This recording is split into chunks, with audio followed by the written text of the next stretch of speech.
Hola amigos, buenas tardes, buena tarde, buenos días para los que se conectan desde Latinoamérica. Bienvenidos un día más a otro de nuestros webinars. Ya hay bastantes asistentes de los que teníamos inscritos, así que hoy no es necesario que esperemos más. Seguramente pues todavía faltará alguno más por llegar, pero vamos a ir comenzando. En primer lugar, bueno, hay algunos nombres que son conocidos, así que ya conocéis un poco cuál es la rutina. Si podéis, por favor, confirmarme que se está escuchando bien y que estáis viendo mi pantalla para poder comenzar.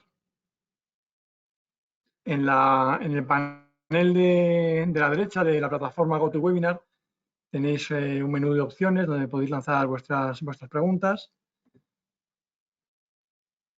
Ok, ya tengo confirmaciones, muchas gracias, de que técnicamente está todo bien.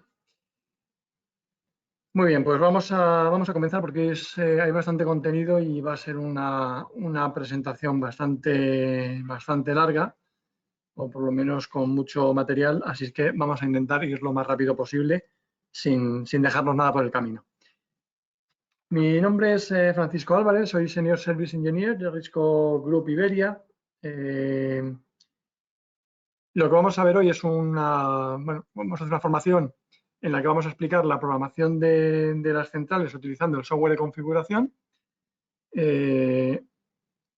Vamos a intentar ir a lógicamente no podemos cubrir todos los aspectos porque sería muy largo, pero sí vamos a intentar ir a los puntos principales que siempre tenemos que trabajar con ellos y que muchas veces, pues a lo mejor por desconocimiento o por no tener práctica, pues se nos puede complicar un poco. Haremos una primera parte de presentación, bueno, unas pocas diapositivas que intentaré que sean lo más breves posibles, y luego veremos el software de configuración os explicaré desde el momento de la descarga, de cómo tenéis que descargarlo, qué archivo tenéis que instalar, cómo instalarlo, cómo hacer la configuración inicial y luego pues cómo crear las instalaciones, bueno, lógicamente para al final ver todo lo que sería la parte de programación. Ya os he comentado que tenéis en la plataforma GoToWebinar, en el panel de la derecha, tenéis una herramienta para poder lanzar vuestras preguntas. Yo cada poco tiempo iré haciendo pausas para leer las preguntas que vayáis lanzando, que me imagino que hoy pues será un día bastante activo en ese sentido. Y también os quería comentar que la presentación se está grabando. Tanto si no habéis podido llegar desde al principio, bueno, estamos comenzando todavía, pero si os falta alguna parte, os tenéis que ir antes de tiempo o queréis compartir la presentación con alguien, simplemente con pasar a esa persona el enlace de registro, el mismo que habéis utilizado para entrar ahora para la sesión que estamos haciendo en directo, lo vais a poder utilizar después para la sesión grabada. ¿De acuerdo? Así que si queréis revisar la presentación para tomar notas o alguna duda que os haya quedado que no tengáis clara, pues podéis entrar en cualquier momento de nuevo y revisar la grabación sin ningún problema. Ya digo, y compartirlo con todos los que necesitéis hacerlo. Bueno, como introducción, comentaros que el software de configuración de Risco es bueno, lo estáis viendo en pantalla, se llama Configuration Software y es el mismo que utilizamos para todas las centrales actuales, todas las centrales de Risco actuales, tanto LightSys como ProSys Plus, como Agility, como la Wacom Pro que se ha incorporado recientemente, todas ellas se programan con el mismo software. Hoy nos vamos a basar en la programación de ProSys Plus, que es la más completa, la más grande, pero en principio la filosofía de programación, las opciones de menús, todo lo que vais a encontrar, si no es exactamente igual, es muy parecido entre todas ellas. Lo que quiere decir que si conocéis cómo programar ProSys Plus, que como digo es la más grande, pues vais a poder programar cualquiera de las otras centrales más pequeñas sin ningún problema. Este software no es solamente un software de programación, que lo es, sino que también es el software que vamos a utilizar para hacer mantenimientos. Nos va a permitir hacer diagnósticos de la instalación, nos va a permitir entrar en modo mantenimiento pues, para que no suenen las sirenas, por ejemplo. Dependiendo de la central, podemos reiniciar la central desde el software. nos va a dar funciones de mantenimiento, incluso pues, sacar informes del estado del sistema, el valor de resistencia que están midiendo las zonas, los valores de tensión, de la batería, de las fuentes de alimentación, la comunicación del bus, ¿vale? Todo eso lo vamos a ver después. Entonces, digamos que también sería un software de mantenimiento y luego, por último, también es el software de control. Lo que yo suelo llamar el bidireccional, que es el software o la parte que más se utiliza, sobre todo en las centrales receptoras de alarmas, a la hora de armar y desarmar las instalaciones o anular zonas. Bueno, pues, digamos que lo que llamamos el bidireccional, propiamente dicho, ¿no? Pues también con este software lo vamos a poder hacer. Entonces, en un solo paso, o sea, con un solo software para todo, vamos a poder gestionar cualquiera de los paneles y todo lo que permita hacer ese panel remotamente. De la misma forma, es el mismo software para cualquier tipo de comunicación. Tanto si vamos a hacer la comunicación por puerto serie, como si, bueno, en los casos en los que todavía queden, vamos a hacer la comunicación bidireccional por línea de teléfono, por GPRS, por TCP/IP, o la que algunos conoceréis, que es a través de la nube de Risco. Cualquiera de esos tipos de conexión lo podemos hacer con este mismo software, ¿de acuerdo? No es necesario disponer de un software diferente para cada cosa, sino simplemente con el mismo software elegimos la vía de comunicación y con la misma plantilla que tenemos para una cosa nos vamos a poder conectar con la central.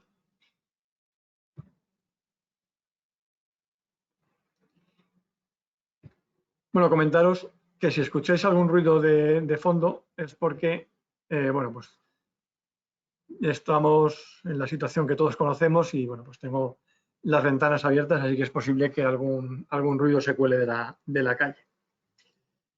En cualquier caso, no creo que llegue a molestarnos como para interrumpir la formación.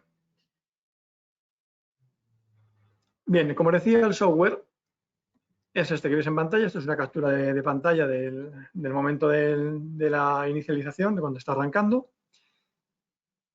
¿Dónde lo podemos descargar? Bueno, pues tenemos diferentes formas de descargarlo. Para los que sois clientes directos de Risco, es decir, nos compráis el material directamente a nosotros, tenéis ficha de cliente, pues tenéis acceso a la vez a nuestra web de descargas en riscogroup.com o .es si es la web de España, y en el apartado de descargas lo vais a poder descargar desde ahí. Si no sois cliente directo, lo podéis conseguir también a través de vuestro distribuidor, que lo va a tener siempre actualizado a la última versión, y es un software totalmente gratuito. Tanto si lo descargáis desde la página de Risco como si lo descargáis desde el distribuidor o os lo envía el distribuidor de alguna forma, es un software completamente gratuito.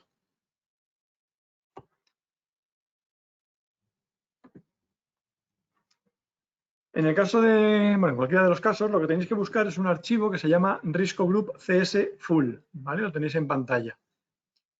Al final del nombre de archivo va a ir acompañado del número que corresponda a la versión.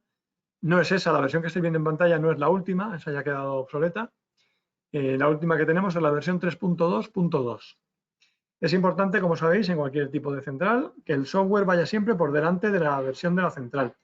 Es decir, si la central tiene una versión que acaba de salir hace 15 días, pues necesitamos tener un software que sea contemporáneo de esa versión, ¿vale? Porque es posible que si no la central tenga nuevas funciones que no están contempladas en el software y eso nos puede causar problemas.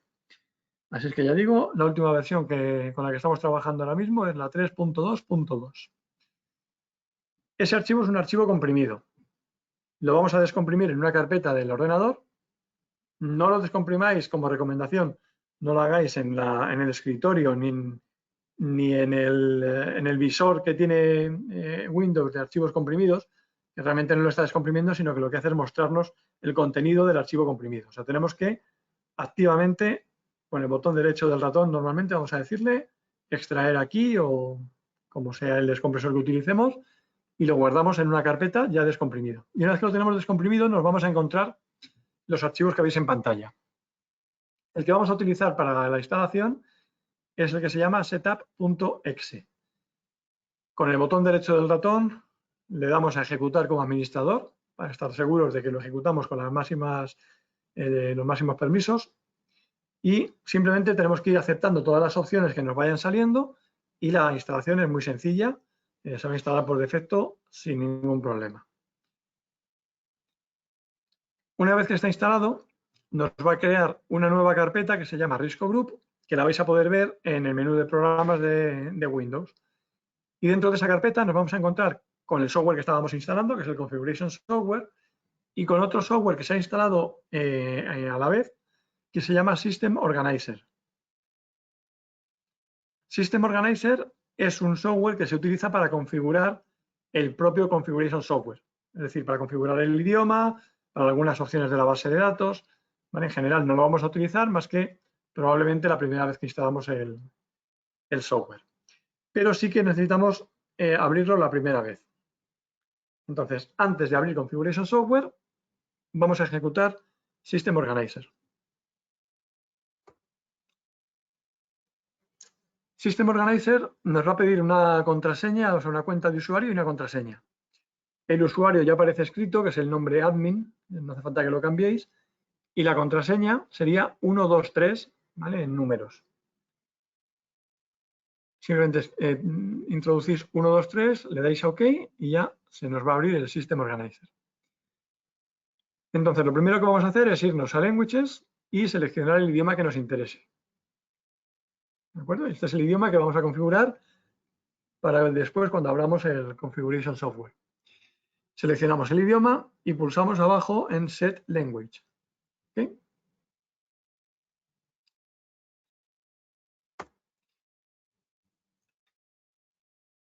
En algunos casos nos podemos encontrar que por falta de privilegios o por algún otro motivo, durante la instalación el instalador no es capaz de conectar el software con la base de datos.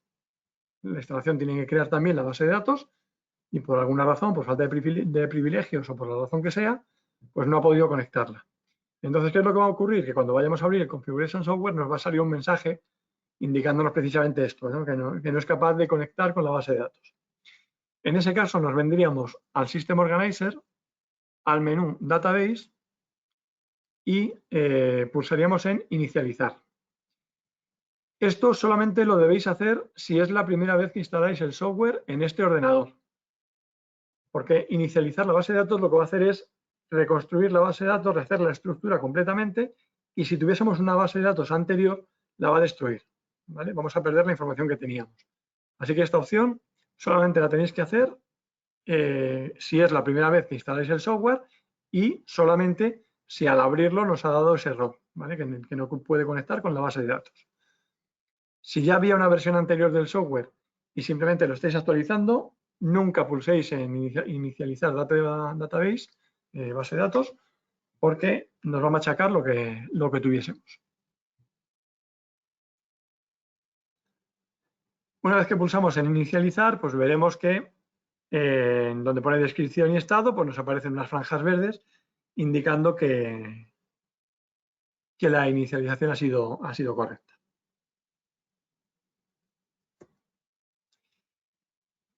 Ok, esto simplemente era a modo de introducción. Como os decía, lo que vamos a ver ahora es que nos hemos encontrado una carpeta nueva que se ha creado, que se llama Risco Group, con estos dos programas, Configuration Software y System Organizer. Hemos visto para qué nos sirve el System Organizer, ahora vamos a abrir Configuration Software.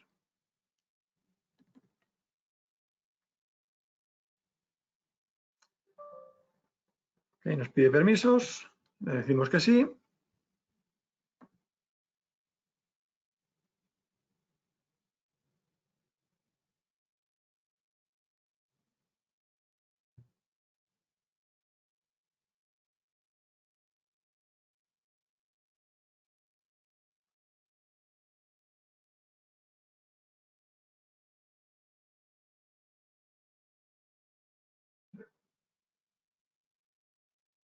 Y ahora nos tiene que pedir las credenciales de usuario.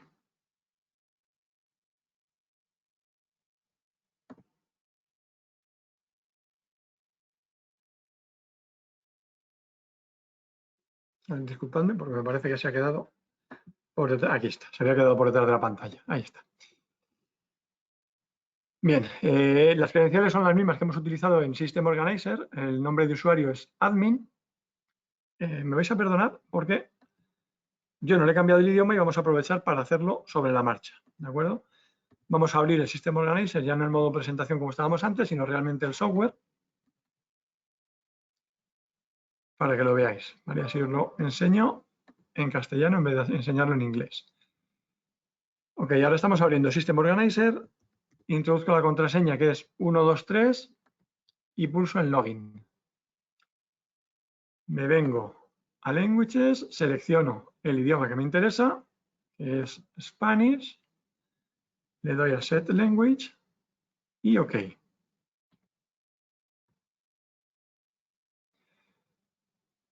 Cerramos aquí y volvemos a abrir el software.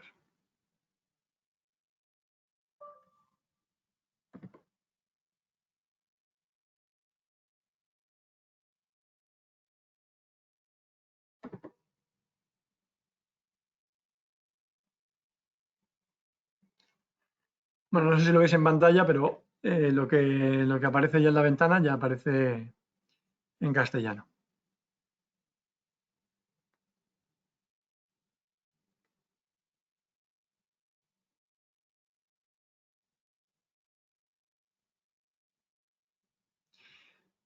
OK, ahora sí, usuario y contraseña, ponemos 123 y le damos a iniciar sesión.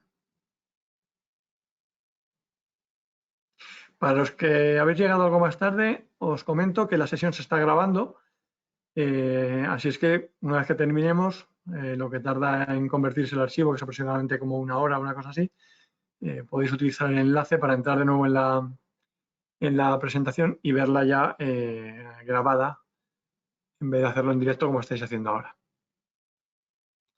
¿Vale? Para que podáis ver la parte del principio que os habéis perdido. OK.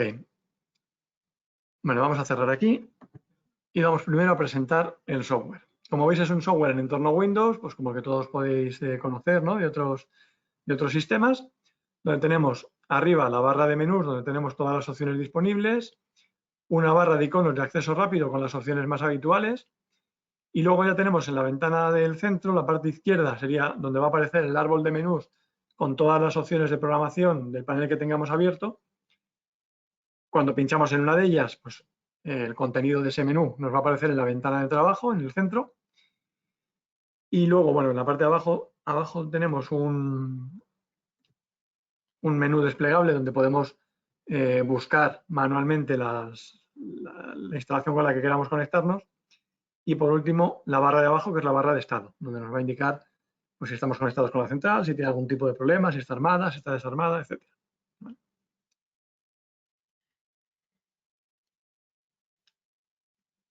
Bueno, si queremos conectar con una instalación que ya tenemos creada, ya habíamos trabajado con ella anteriormente, podemos utilizar este desplegable que tenemos aquí, que es un poco incómodo porque nos van apareciendo en el orden en el que lo vamos creando.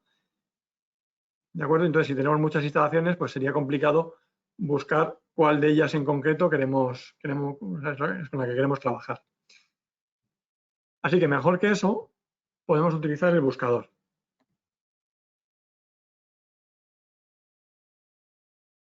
En el buscador podemos localizar cualquiera de las instalaciones por cualquiera de los campos que tenemos en pantalla.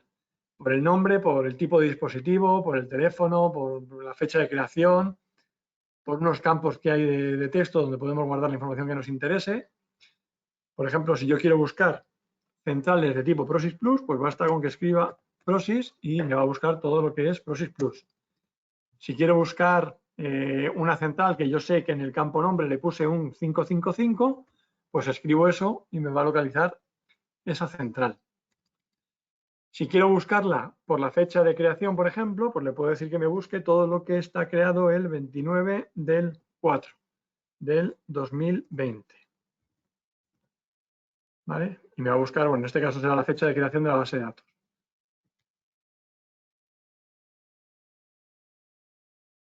Pero en cualquiera de estos campos nos va a servir para localizar nuestra instalación.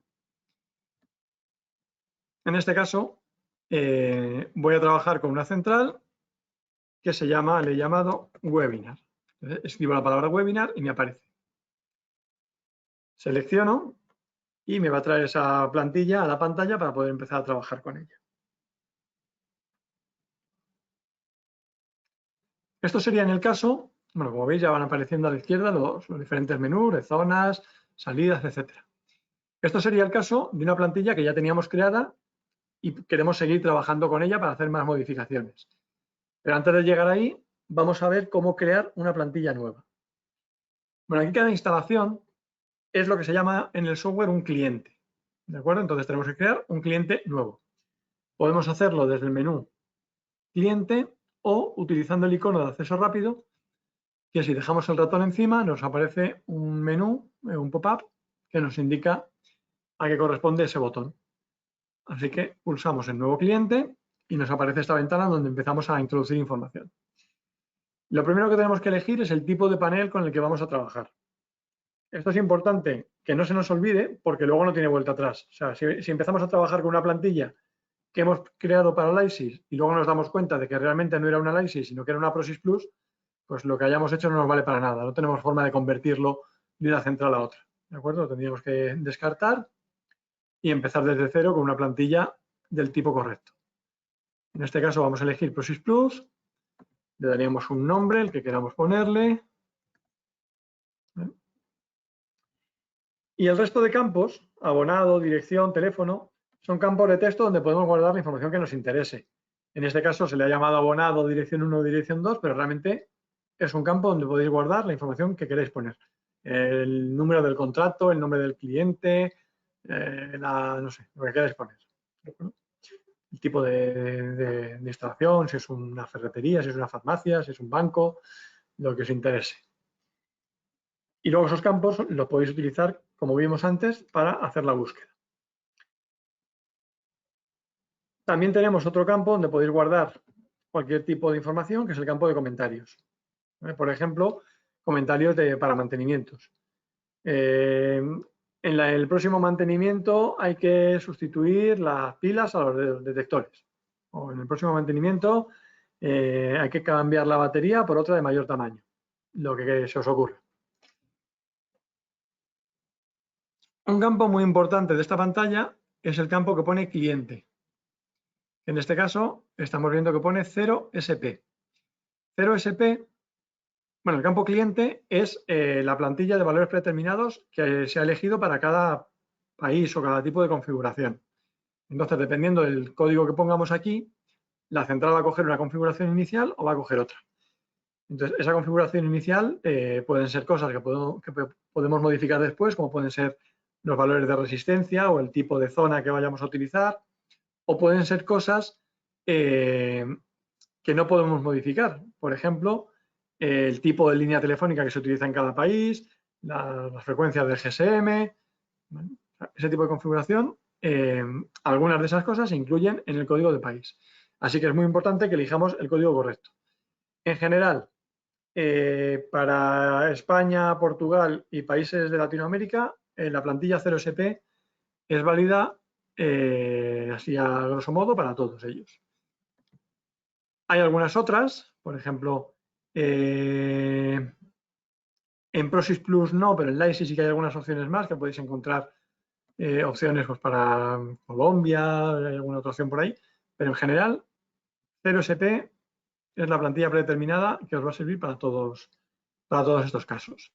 En esta plantilla es importante, una de las cosas por la que es más importante seleccionar la plantilla correcta es porque también están incluidos los códigos predeterminados tanto de usuario como de instalador. Así es que si elegimos una plantilla que no tenemos controlada, pues a lo mejor lo que estamos haciendo es cargar unos códigos de usuario y de instalador que no conocemos, con lo cual estaríamos perdiendo el acceso al panel. No por nada, sino simplemente porque no sabemos con qué código tenemos que acceder. ¿Vale? Lógicamente, sabiendo la plantilla, pues podemos averiguar el código, ¿no? Pero en principio, lo recomendable es poner 0SP.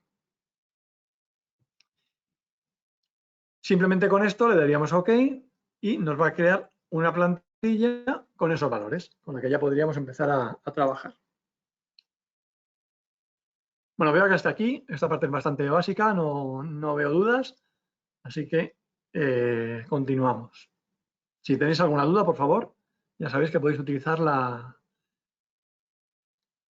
la plataforma GoToWebinar para lanzar vuestras preguntas en el chat.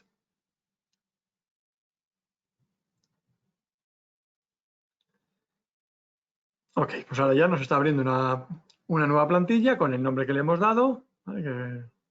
El nombre que le hemos puesto es simplemente nombre, ¿de acuerdo? Y ya empezaríamos a trabajar. Bueno, ¿qué es lo siguiente que tendríamos que hacer? Bueno, pues esta plantilla no nos sirve de nada si no tenemos alguna forma de enviársela a la central. Así es que lo siguiente que tenemos que hacer es configurar la comunicación con nuestra central, dependiendo del tipo que queramos hacer, por puerto serie, por IP o como lo queramos hacer. Yo en este caso la voy a hacer por puerto serie. Pero bueno, el primer sitio donde tenemos que ir es al menú comunicación que tenemos en la parte de arriba, que es donde vamos a configurar las opciones de comunicación que corresponden al software. Es decir, aquí le vamos a decir si nuestro puerto serie es COM3, como es mi caso, o es COM8 o COM5 o el que sea. También le vamos a decir si tuviéramos varias tarjetas de red, por cuál de esas redes es la que vamos a utilizar para conectarnos por TCP/IP con la central. O si fuese una conexión por línea de teléfono, que ya afortunadamente quedan pocas, pues aquí le diríamos en qué puerto serie y qué tipo de módem estamos utilizando. Así que entramos en comunicación, configuración y nos aparecen las diferentes opciones que tenemos. Directa, GSM, RTC, TCP/IP, GPRS o por SMS. Según la que elijamos, pues tendremos unas opciones para configurar o tendremos otras. En el caso de puerto serie, pues lo único que tenemos que configurar es en qué puerto nos ha instalado el adaptador USB. Si es una conexión por GSM, pues tenemos que decirle en qué puerto está conectado el módem y qué tipo de módem estamos utilizando. Si fuese por TCP/IP, pues como os decía, pues la red que vamos a utilizar, ¿vale? Y el puerto que vamos a utilizar. Digamos que esto es la configuración general del software. Todavía no estamos hablando de nada que esté relacionado con la configuración de un panel en concreto, sino a nivel general. En mi caso es conexión directa en COM3. ¿Por qué COM3? Porque cuando yo he conectado el cable USB, Windows me lo ha instalado en COM3, así que yo sé que tengo que seleccionar este puerto. Si no supiera, bueno, el software me va a ofrecer por defecto el primer puerto que se encuentre. Si tuviese varios puertos, tendría que elegir cuál es de los que me aparecen, cuál de esos puertos es el que corresponde a mi cable serie. Y para averiguarlo, pues bueno, ya sería para un webinar de Windows, pero en principio habría que buscarlo en el panel de control para saber en qué puerto está instalado el cable. Así que nada, simplemente, si tenemos varios, elegimos el que corresponda y si no, pues comprobamos que el puerto es el correcto y le damos a OK. No tenemos que cambiar nada más, ni los baudios, ni nada. Todo eso se configura automáticamente.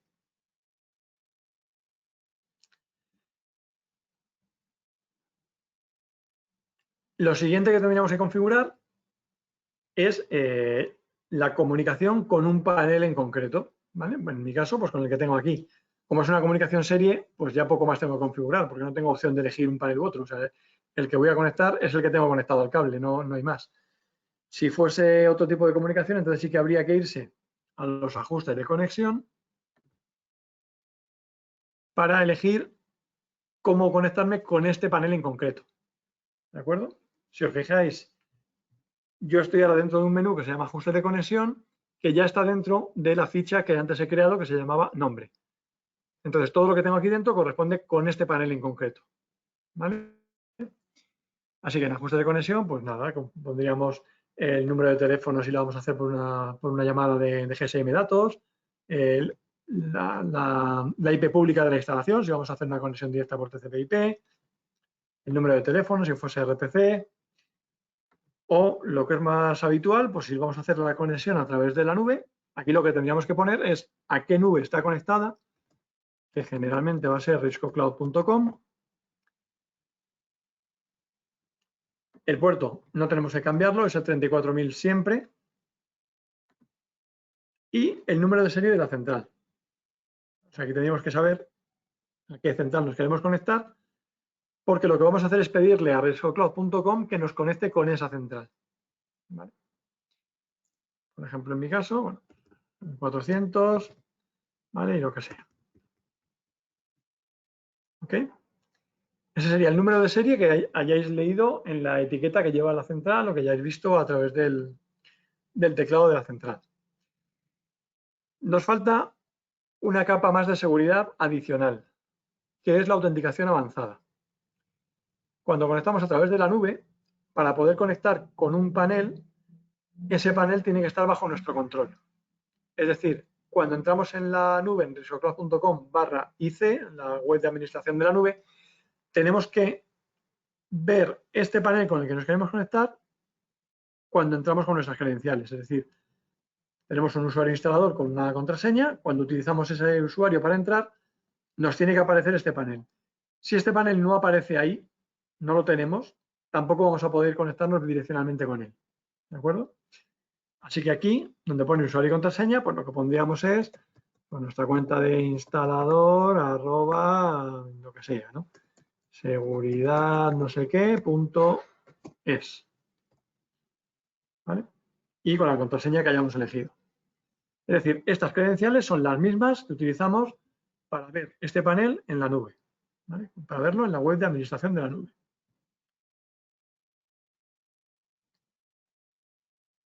No sé si se me ha dejado de escuchar o que de momento lo estoy explicando muy bien y no tenéis ninguna duda. Tampoco veo que nadie me diga que no se me escucha, así que entiendo que lo estáis entendiendo bien. Ok, pues aquí configuraríamos la conexión con este panel en concreto. Lógicamente, en el otro lado, o sea, en el otro extremo de donde está el panel tiene que estar preparado para esta conexión, ¿vale?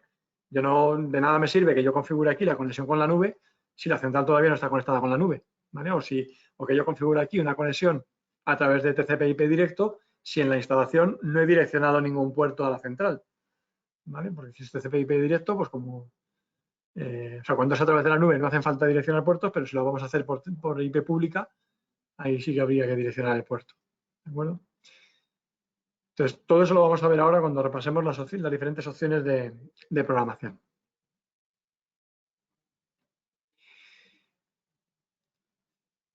Bueno, vamos a conectarnos con el panel. Para conectarnos con el panel tenemos la opción de venir a comunicación y decirle conectar o utilizar este botoncito de aquí para conectarnos con él. Con el triangulito este negro que apenas aparecerá en vuestra pantalla, seleccionamos el canal por el que nos vamos a conectar. No sé si lo apreciáis, pero solamente marca en negro donde pone local, es decir, puerto serie. Los demás, GSM, modem, TCP/IP, GPRS y nube, aparecen en gris. ¿Por qué aparecen en gris? Porque no he configurado nada en la pantalla de ajuste de conexión.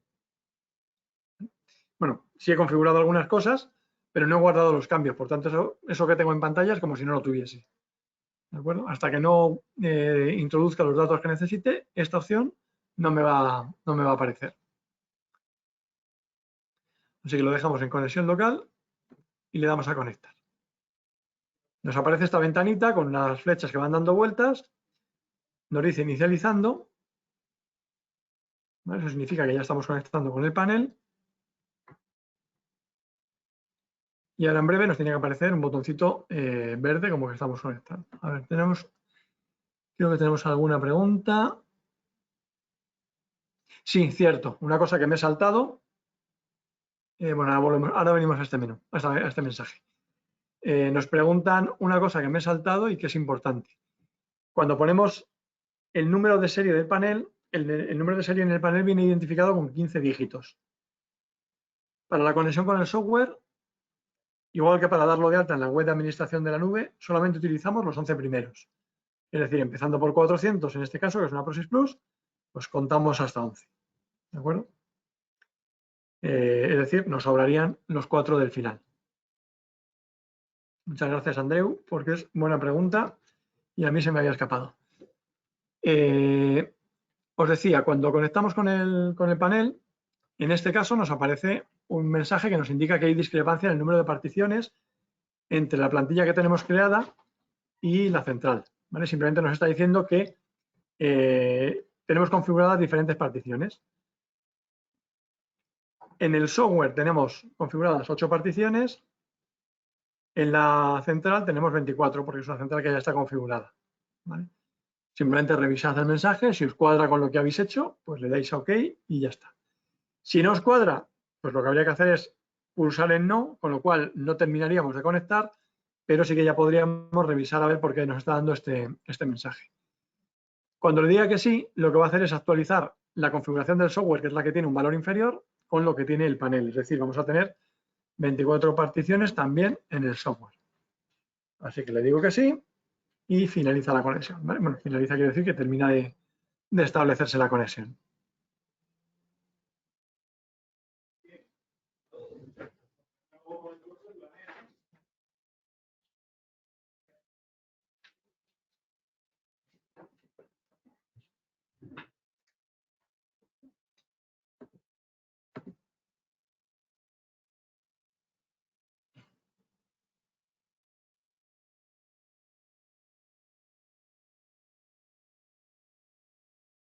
OK. Bueno, ahora ya estamos en conexión con la central. Lo vemos abajo porque tenemos aquí las flechitas que van dando vueltas. No sé si en el refresco de vuestra pantalla también se verá. Y luego pues ya nos va indicando pues, que el estado en verde significa que está desarmada, las particiones están listas. Bueno, ya podríamos empezar a trabajar con la central. Bueno, aquí en el árbol de menús tenemos una serie de menús que corresponden con la programación de la central. ¿Vale? Todo lo que tenemos desde sistema para abajo son menús que vamos a encontrar igualmente en el teclado y que podríamos modificarlos sin estar conectados con la central. Podemos modificarlo en cualquier momento y luego cuando nos conectemos con la central lo volcamos. ¿Vale? Quiero decir que para modificarlos no es necesario estar conectado con la central. Lógicamente, hasta que no conectemos con ella no se lo podemos volcar. ¿Vale? Pero sí que podemos trabajar con esos menús sin estar conectado con ella. Pero luego tenemos una parte que es la que cuelga desde actividades para abajo, que obligatoriamente tenemos que estar conectados con la central. Si no estuviésemos conectados, no nos dejaría entrar en estos menús. ¿Vale? Asignación de dispositivos, estado, diagnóstico, registro de eventos. ¿Vale? ¿Por qué? Porque todo lo que tenemos ahí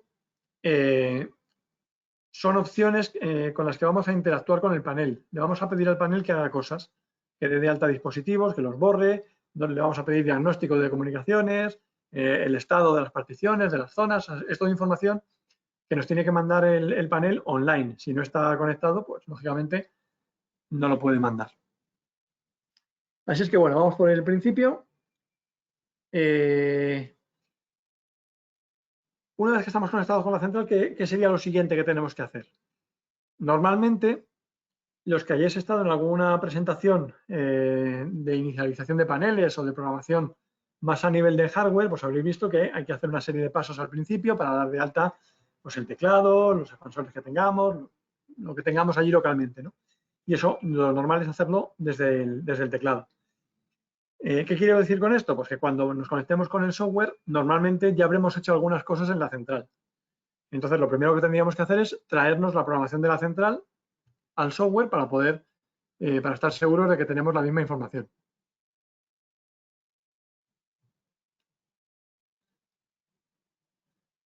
Eso lo podemos hacer también de varias formas. Bueno, vamos a cambiarnos a cualquiera de los menús. Nos podríamos venir aquí a comunicación y tenemos las opciones de enviar o recibir. Aquí lo que se ha intentado es que no haya duda. Enviar pues es desde donde yo estoy, es decir, desde el software hacia la central. ¿Vale? Y recibir es lo contrario. Recibir es traerme la información de la central hacia el software. Y en cualquiera de los dos tenemos varias opciones. Podemos enviar o recibir solamente la pantalla que tenemos a la vista, podemos enviar o recibir todo o una selección de lo que nosotros queramos, con lo que queramos trabajar. Si solamente voy a trabajar con la configuración de zonas, pues no voy a perder tiempo en enviar todo lo demás. ¿Vale? Pues seleccionaría zonas y me envío o recibo ese menú. ¿Vale? O puedo seleccionar varias. Voy a trabajar con sistema, zonas, no sé, teclados y códigos. ¿Vale? Pues selecciono esas opciones y me traigo esa programación nada más. ¿Vale? Vamos a elegir una que tardemos poco. ¿Vale? Por ejemplo, pues, no sé, sirenas y RTC, ¿vale? Por poner algo. Le doy OK y entonces lo que va a hacer es, bueno, me avisa de que va a recibir datos, le digo que sí, y me trae esas dos pantallas. Vemos ahí, bueno, no sé si ha dado tiempo a ver la barra de progreso, va avanzando. Si hemos elegido varios menús, pues va avanzando cada uno de los menús y eso significaría que ya hemos traído esa plantilla, esa parte de la programación. También lo podemos hacer con estos botones que tenemos aquí. La flechita verde y la flechita naranja, si dejamos el ratón encima, nos indica la flecha naranja, que sería enviar la pantalla actual, la flecha verde, recibir la pantalla actual. ¿Vale? Solamente lo que tenemos a la vista, es decir, en este caso sería el menú Sistema. Y otra opción que tendríamos sería, con el botón derecho del ratón, en el menú que corresponda, pantalla, enviar o recibir. ¿De acuerdo? Así que ya digo, como primer paso, recibir toda la programación. Si tenemos dudas, tenemos la opción de verificar. Verificar lo que va a hacer es comparar lo que tenemos en pantalla con lo que tiene la central y con lo que debería tener si tuviera los valores predeterminados. Y nos va a sacar un informe de dónde están las diferencias. Esto nos viene muy bien cuando no sabemos muy bien qué cambios hemos hecho, si la central tiene la configuración de fábrica o no la tiene, pero no queremos modificar nada, pues simplemente lo que hacemos es verificar.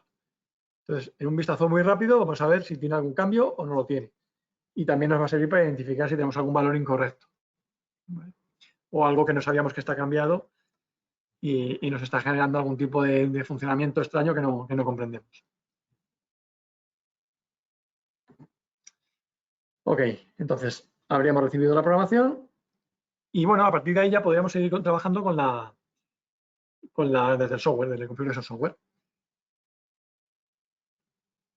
¿Qué es lo primero que haríamos normalmente después de haber tenido la programación? Bueno, pues nos podríamos venir a asignación de dispositivos, pues ya para continuar dando de alta otras cosas, ¿vale? Más teclados, expansores de zonas, lo que tengamos que dar de alta.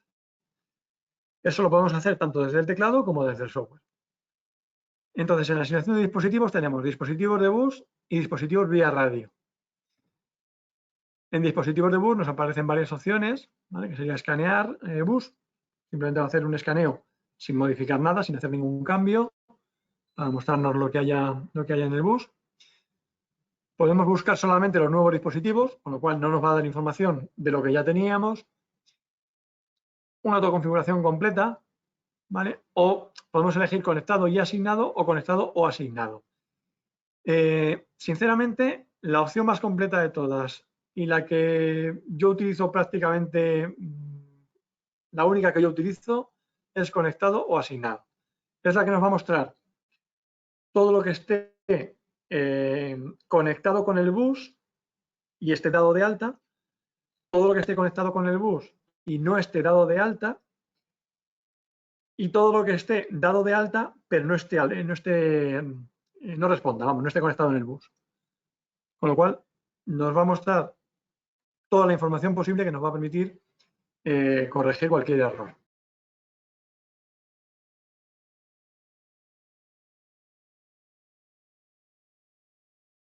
Entonces, ahora está buscando en todas las posibles direcciones de bus, preguntando uno por uno, teclado número 1, teclado número 2, teclado número 3, sirena 1, sirena 2, expansor 1, expansor, ¿vale? Uno por uno, a todos los dispositivos, a ver quién responde y quién no. Y si ese dispositivo que responde estaba dado de alta anteriormente en el bus o no lo estaba, ¿vale? Y nos lo va a mostrar. Por ejemplo, como os decía, esta es una central con la que ya hemos trabajado, con lo cual tiene cosas que están dadas de alta, otras que no. Y lo que nos está indicando es que encuentra un teclado de tipo LCDE, que es un teclado de tipo Elegant, un receptor vía radio, hay un detector de bus conectado, un módulo de voz, un módulo IP de tipo IPC2, es decir, un multisocket, GSM, un modem de datos, ¿vale? Son modem RTC. Todo eso es lo que encuentra. Entonces, ¿qué información es con la que me tengo que quedar yo de aquí? Bueno, por un lado tenemos el tipo, que tenemos que comprobar que realmente el tipo con el que lo está leyendo corresponde con lo que tenemos conectado.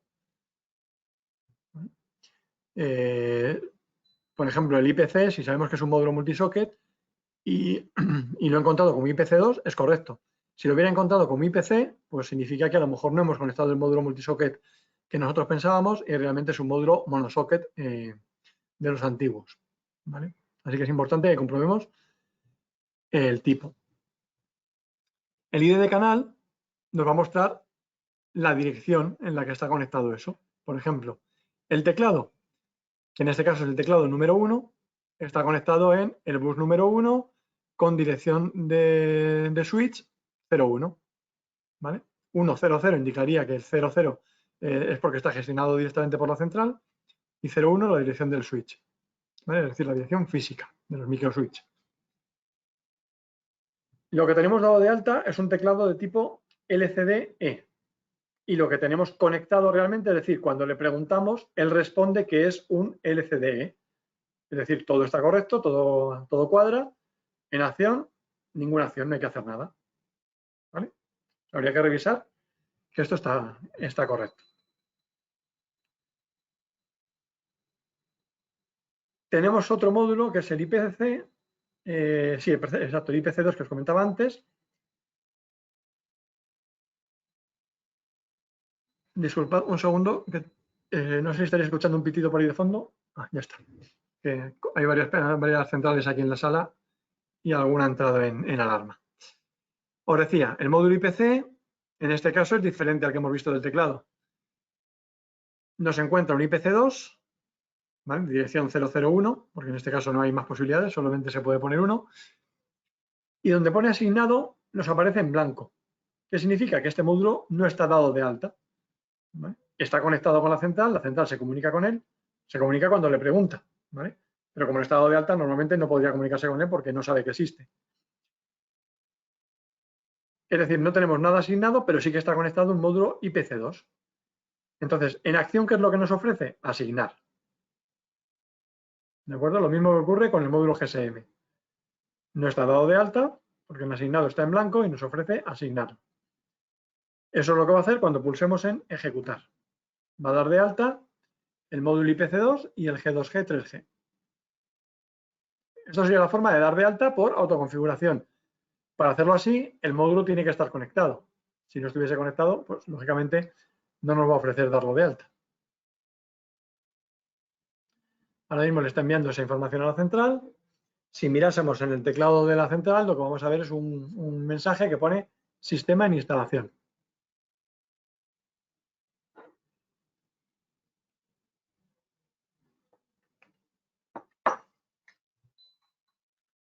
Ahí ha pitado la central, como que ya ha guardado esa programación. Bien, bueno, y en estado nos aparece ya realizado, con lo cual el cambio ha sido correcto. Esto sería la forma de hacerlo automáticamente, pero también lo podemos hacer manual. Podemos dar de alta pues, un expansor o algún tipo de un teclado, cualquier dispositivo que todavía no está conectado, pero con el que queremos empezar a trabajar, queremos empezar a programar las zonas o lo que sea. Para eso tenemos la opción de asignación manual. Tenemos que elegir el tipo de dispositivo. Por ejemplo, pues vamos a dar de alta un teclado. ¿De qué tipo es el dispositivo que queremos dar de alta? Por ejemplo, vamos a dar de alta un teclado de tipo Panda. ¿Con qué dirección? Pues le vamos a decir que va a ser el teclado número 2. Puesto que ya tenemos un teclado 1, pues este va a ser el teclado número 2. La dirección, bueno, no es parte de esta formación de hoy, pero bueno, vamos a decir la formación lógica. Es decir, en la forma en la que hemos organizado los dispositivos, pues para nosotros este va a ser el segundo teclado, el teclado número 2. Todavía no tiene nada que ver con la dirección física que le vayamos a dar en los microswitch, ¿vale? Simplemente por identificarlo de alguna forma. Es nuestro teclado número 2. La dirección física es lo que le pongamos en el ID de bus, que es el cable de bus al que está conectado. Vamos a suponer que lo tenemos conectado en el bus número 2. Y el ID de dispositivo. DS, que tenemos entre paréntesis, significa Deep Switch, es decir, cómo tenemos configurados los microswitch de ese teclado. Aquí esto tiene que coincidir exactamente con los microswitch. Si le hemos puesto dirección 1, pues es el 1. Si en el microswitch del teclado le hemos puesto dirección 3, pues aquí tendremos que ponerle un 3. ¿Vale? Es decir, la dirección física real del teclado es el número del bus en el que está conectado y la dirección que le hayamos dado a los microswitch. Esto que tenemos aquí, S2 y S3, va a corresponder con lo que nos muestra en el canal. ¿De acuerdo?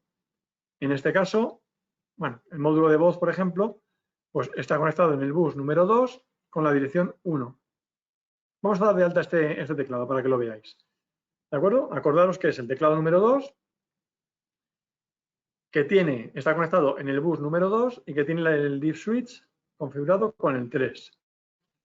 Le damos a ejecutar y vamos a darlo de alta, aunque el teclado no está conectado, como os decía. Entonces, ¿qué es lo que va a ocurrir? Pues, lo primero que va a ocurrir es que nos va a dar un fallo de comunicación con ese teclado. Lo vamos a poder ver ahora en la ventana de estado.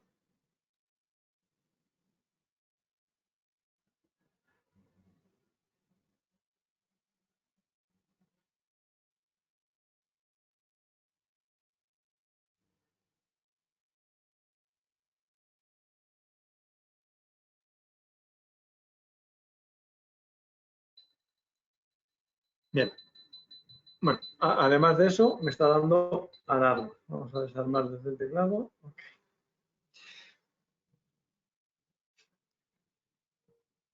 Aquí abajo ha aparecido un triangulito en donde me indica problemas y si yo pincho ahí, me va a llevar a la ventana de estado y me va a mostrar el problema que tengo con ese teclado. Vamos a esperar a que refresque.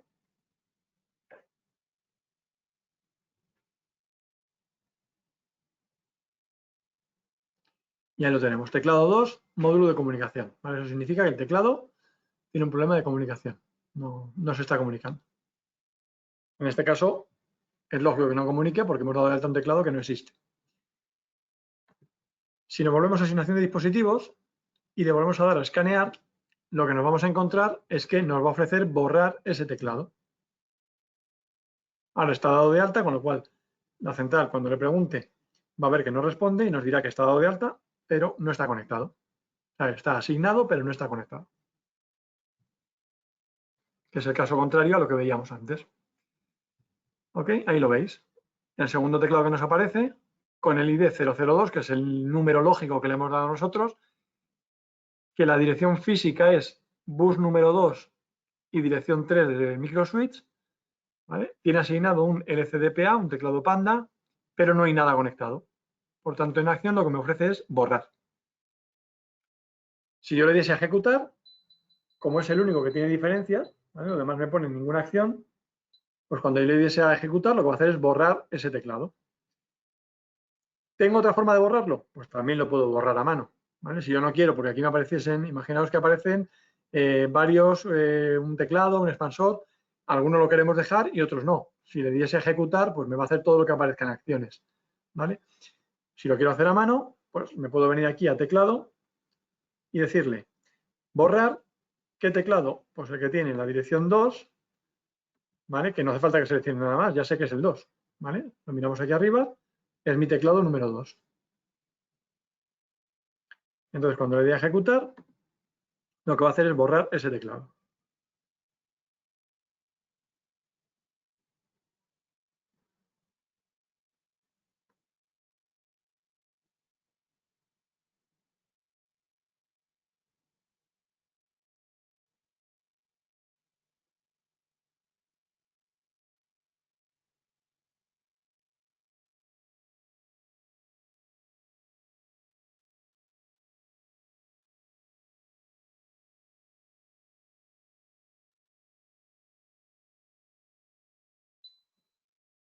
Ok, ha pitado ya la central y ya lo ha borrado. Si os fijáis, ya ha desaparecido el icono que teníamos aquí de problemas y si nos vamos a la ventana de estado,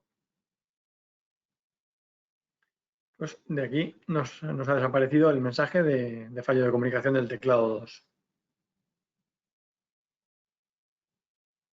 Ahí está. Y bueno, como ha habido cambios, pues tiene que actualizar las ventanas que corresponden. Ok, aquí lo tenemos. Bueno, desde aquí también podemos dar de alta dispositivos vía radio. Se hace de una forma bastante similar, simplemente comentaros que tenemos dos opciones. La opción más recomendable es darlo de alta por transmisión vía radio. Es decir, ponemos el sistema en modo aprendizaje, que es lo que haríamos simplemente dejando el método por radiofrecuencia y pulsando en ejecutar. La central se queda en escucha, lanzamos una transmisión pues, pulsando el tamper o los dos botones del teclado, dependiendo del módulo que sea, pues hace de una forma o de otra. Hacemos una transmisión, la central recibe ese código y lo registra. ¿Vale? Lo registra en donde hayamos dicho aquí. Si es una zona, pues en la dirección del receptor que queramos y en la dirección que queramos ponerle. Esta es la más recomendable porque así nos aseguramos que estamos dando de alta el código correcto. La otra opción sería hacerlo por número de serie. Es decir, averiguar el número de serie del transmisor que queremos dar de alta y escribirlo aquí, ¿vale? El número que corresponda, en lo que sea. Esta opción es más arriesgada porque corremos el riesgo de que el número que estemos poniendo no sea el correcto, ¿vale? Porque hemos visto un número que aparece en una etiqueta del transmisor, pero que resulta que ese número es otra cosa diferente, ¿vale? Que no es el código del vía radio. O nos hemos confundido al tomar nota y hemos cambiado un 8 por un 6. ¿Vale? Entonces, si damos de alta un código que no es, pues, lógicamente no va a funcionar. Así que por eso digo que la forma más recomendable es hacerlo por transmisión vía radio.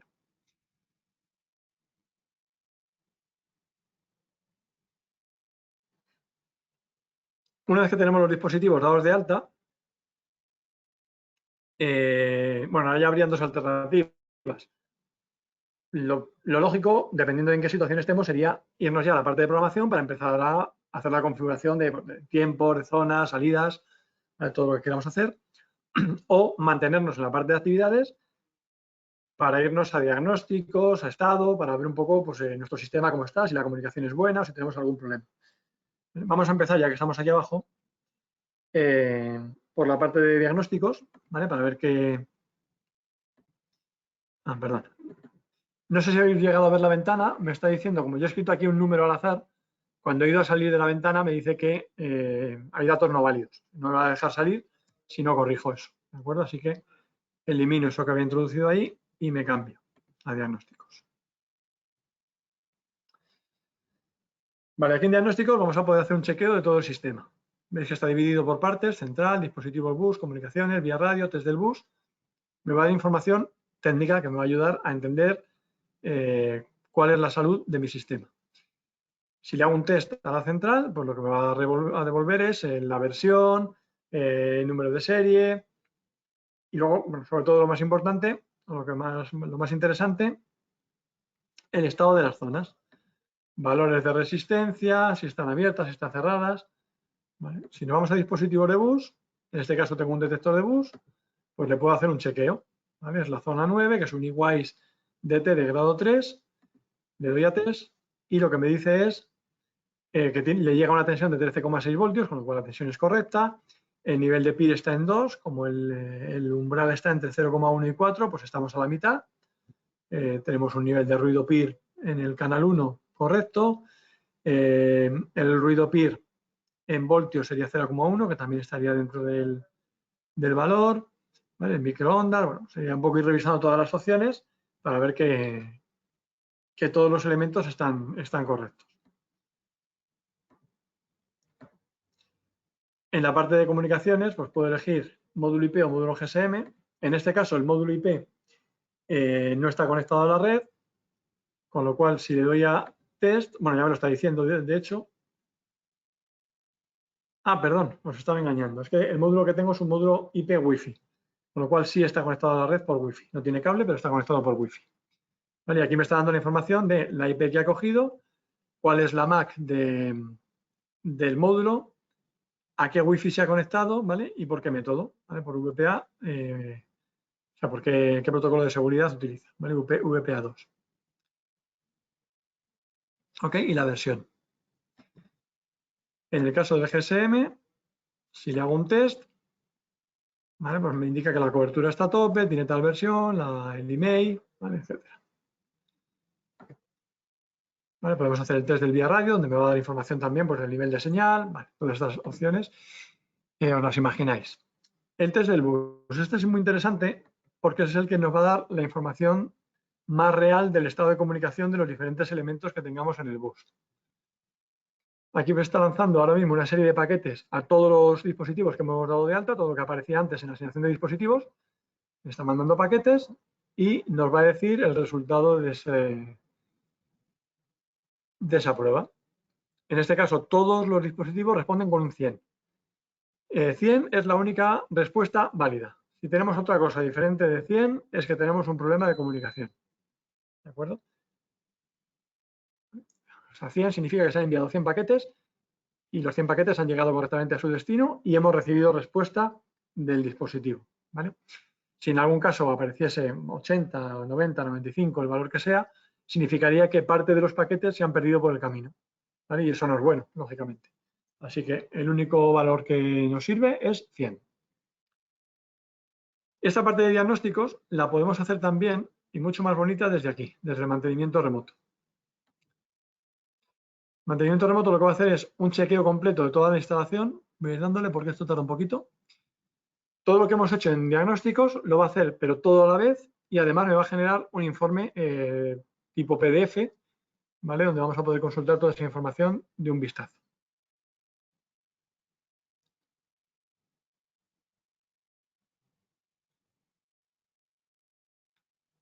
Aquí lo tenemos. Y entonces, bueno, pues está dividido en ventanas también un poco, pues que coinciden con lo que teníamos detrás. Información de la central, ¿vale? Información de abonado. Estos son los datos que hemos utilizado para darla de alta. O la IP con la que está configurada, el número de serie. Cuando estamos haciendo la revisión. Y luego a partir de aquí abajo nos empieza a dar la información técnica. Nos está diciendo que la alimentación está correcta, que la batería está bien, tiene 14 voltios, no hay tamper de panel, no hay tamper de sirena, un poco todo lo que va mostrando. Si alguna de las pruebas estuviese incorrecta, para localizarla rápidamente, esa línea la va a marcar en rojo. Por ejemplo, imaginaos que no estuviese conectado el panel a la batería. Pues en batería esta línea aparecería en rojo y el resumen de abajo del todo también aparecería en rojo. Esto es la primera página. En la segunda página nos continúa dando información de las particiones, de la señal de los vía radio, los dispositivos de bus, ¿vale? Que los que tengamos conectados, pues si están ok o no. Y luego una parte que es muy interesante, que es la parte de los diagnósticos de las zonas. Nos dice las zonas que tenemos conectadas, el valor de resistencia que está midiendo, ¿vale? Con lo cual pues, rápidamente vamos a poder ver si hay algún problema en la configuración de resistencia de esa zona. Si fuese una zona vía radio, pues nos va a dar también el nivel de batería, el nivel de señal. Y luego una información que es muy interesante es la de la última activación. Aquí nos va a decir cuándo se ha activado por última vez esta zona. Con lo cual podemos saber si esa zona tiene actividad o no tiene actividad. Si es una zona, no sé, un magnético que está en una puerta de paso o un volumétrico por el que tiene que haber movimiento, y vemos que la última activación es de hace demasiado tiempo, pues probablemente nos está indicando que en esa zona puede haber alguna avería.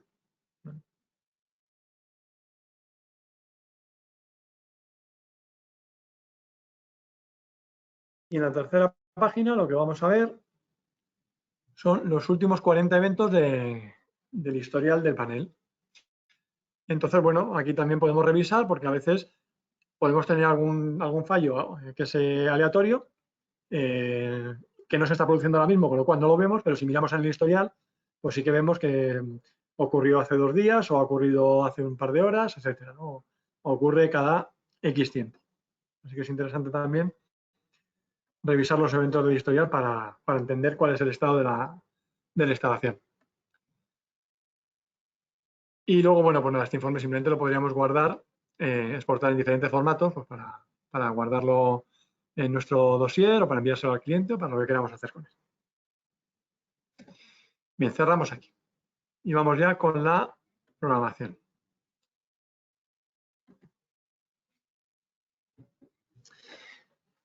Como decía al principio, no voy a entrar en todos los detalles porque no acabaríamos nunca, ¿vale? Son demasiados detalles a comentar, pero sí que os voy a comentar los que se utilizan más habitualmente y los que es más necesario que conozcáis, ¿vale? Incluso para hacer algún tipo de programaciones un poco más específicas, no tan estándar.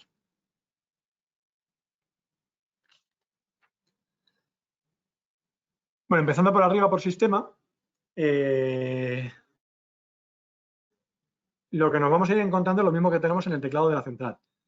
Dentro del sistema, en el teclado, encontraremos un menú donde aparecen todas las opciones generales. Luego después encontraremos otro menú que es el menú de tiempos, otro de controles de comunicación. ¿Vale? Así que si conocéis la central por por el teclado, también la vais a conocer por el software y al revés. Número de zonas y particiones. Aquí simplemente es por ponerle un límite a la central para que no nos esté cargando la base de datos con un montón de información que no necesitamos. Tanto la base de datos, a la hora de volcar la programación, a la hora del usuario, pues tener que visualizar las particiones o anular una zona en concreto, pues que no aparezca ahí un montón de información que no nos sirve para nada. En una central, por ejemplo, que tenemos 50 zonas o 60 zonas, ¿para qué queremos que nos muestren las 512? ¿No? Y tener que estar cada vez volcando y recibiendo las 512 zonas. Así que aquí lo podríamos limitar por ahí. Comentaros que el número de particiones, una vez que lo hemos aumentado a 24, no se puede reducir. Tendríamos que volver la central a valor de fábrica y ponerle un número inferior. ¿De acuerdo? Así que es importante que solamente lo aumentéis cuando de verdad vayáis a necesitar más particiones. La central viene configurada de fábrica con 8. O sea, no hay ningún límite de que tengáis que comprar nada extra, sino que simplemente viene limitada por lo que os comentaba, ¿no? Para simplificar la base de datos. Si necesitáis más de 8 particiones, es tan sencillo como venir aquí y poner el número que necesitéis. Yo ya digo que ese número no es reversible. Una vez que habéis aumentado el número de particiones, no hay forma de reducirlo, salvo volver la central a valores de fábrica. Bueno, aquí en central lo que tenemos son, como veis, información más genérica de la central, más técnica. Por ejemplo, el valor de resistencia que vamos a configurar para las resistencias para las zonas cableadas de la central. La central tiene 8 entradas cableadas, pues aquí configuraríamos que esas entradas van a utilizar resistencias de, en este caso, 2K2 más 2K2 o el valor que queramos elegir de los que tenemos disponibles. ¿Vale? O incluso con triple resistencia. Si queremos utilizar un valor que no es ninguno de los que tenemos en la lista, podemos configurarlo como personalizado y entonces escribir el valor que nos interese a mano en esos 3 campos. ¿Vale? Con la ventaja de que a la derecha nos indica qué resistencia es exactamente cada uno de ellos. ¿Vale? El primero es la resistencia que está en serie con el tamper, el segundo la resistencia que está en paralelo con la alarma y el tercero la resistencia que está en paralelo con el circuito de problema. Podemos configurar el idioma, por un lado, para los menús del teclado y por otro lado, para los mensajes de voz. Esto se puede configurar sobre la marcha. Aquí no podemos configurar la central en español y luego cambiarlo al idioma, no sé, inglés o alemán para que el cliente que es alemán lo pueda manejar. ¿Vale? No hay que, o sea, no afecta nada más de la programación.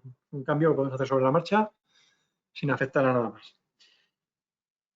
Nos aparece la dirección del servidor de firmware, que es el que tenemos que dejar por defecto para en el caso de que queramos actualizar el firmware de la central, pues va a utilizar estos valores, que en principio, salvo que desde RISC digamos lo contrario, no hay que cambiarlos. Y luego abajo tenemos la información de la empresa de servicio, que bueno, es para que cuando el cliente consulte un menú que le aparece a él como usuario, pues va a aparecer vuestro nombre y vuestro teléfono para poder contactar con vosotros. A ver, disculpadme un segundo que se me ha descolocado la pantalla. Vamos a ver si la puedo volver a colocar. Ahí está. Okay.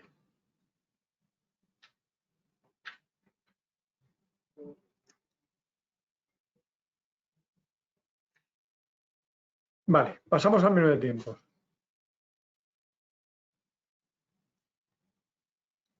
Aquí en tiempos os vais a encontrar aproximadamente, a ver, perdón, tengo alguna pregunta, vamos a ver. Sí, David nos pregunta cuál es el número máximo de particiones.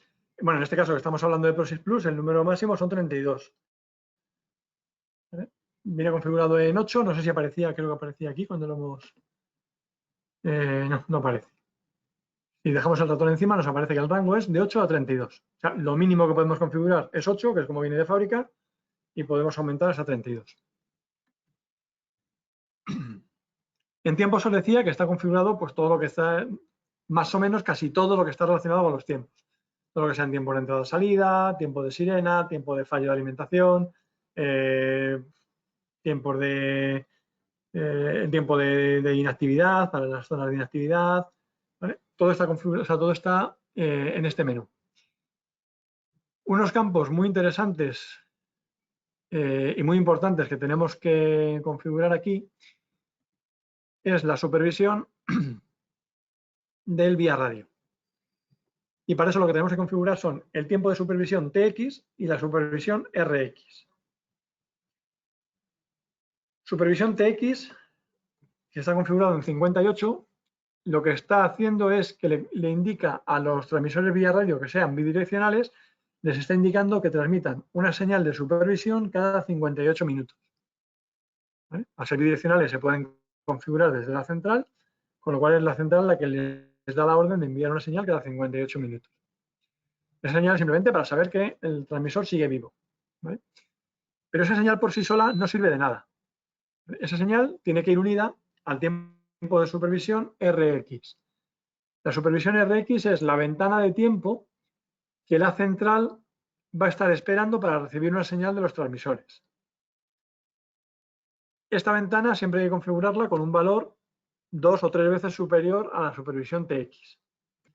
Por ejemplo, yo aquí la configuraría en un tiempo de 3 horas. ¿De acuerdo? En 3 horas normalmente habrán llegado 3 señales de supervisión. Si nos fallasen las 3 es cuando la central nos estaría dando un fallo de supervisión del transmisor que haya fallado. Vale, esto es importante porque si os habéis fijado en supervisión RX ponía 0, lo que significa que la central no está supervisando la transmisión de los vía radio. Si alguien arranca un transmisor de la pared y se lo lleva, la central no se va a dar cuenta porque no supervisa la transmisión. ¿De acuerdo?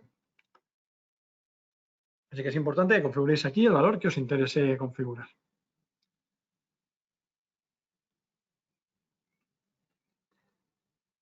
Y ya digo, este tiempo de supervisión RX tiene que ser siempre 2 o 3 veces superior al de supervisión TX. ¿Que queremos tener una supervisión más corta? Bueno, pues podemos bajarle el tiempo de supervisión TX, pues por ejemplo, a 15 minutos, para que lo mande cada 15 minutos y bajar la supervisión RX a 1 hora. En 1 hora habrán llegado 3 o 4 señales del transmisor. Si no ha llegado ninguna de ellas, en 1 hora nos estaría dando fallo de supervisión. Lógicamente, cuanto menos tiempo pongamos o cuanto más reduzcamos el tiempo de supervisión TX, mayor va a ser el consumo de pilas, porque le estamos forzando a que haga más transmisiones. Cada vez que transmite de supervisión, pues tiene que mandar una señal y eso estaría gastando pila del transmisor.